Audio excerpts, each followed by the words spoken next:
গোমতী জেলার কিল্লা ব্লকের কোয়াইমোড়া ইন্দ্রবাসী পাড়া সিংলুন বাড়ি সহ একাধিক এলাকার রাস্তাঘাট আজ পরিদর্শন করেন রাজ্য বিধানসভার অধ্যক্ষ রামপদ জমাতিয়া। তিনি ওইসব এলাকার বাসিন্দাদের সঙ্গে কথা বলেন।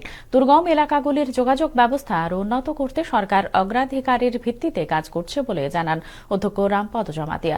সাধারণ মানুষদের দীর্ঘদিনের দাবি অনুযায়ী নতুন রাস্তা নির্মাণ ও পুরনো রাস্তাগুলির সংস্কারের জন্য প্রয়োজনীয় পদক্ষেপ গ্রহণ করা হবে বলেও তিনি আশ্বাস দেন।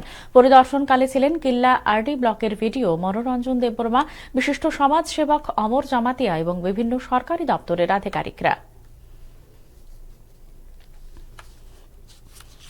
ওইখানে গড়ি একাডেমি একটা স্কুল আছে, আমাদের জমাতে হাতে পরিচালিত জনবেশী স্কুল। ওই পর্যন্ত আরেকটি রাস্তা এখানে আবার করানোর জন্য এখন আমার সঙ্গে আছেন এলাকার কিল্লা ব্লকের ভিডিও মনোরঞ্জন দেববর্মাজি, শ্রীপুর সাহেব আছেন আমাদের এলাকাতে।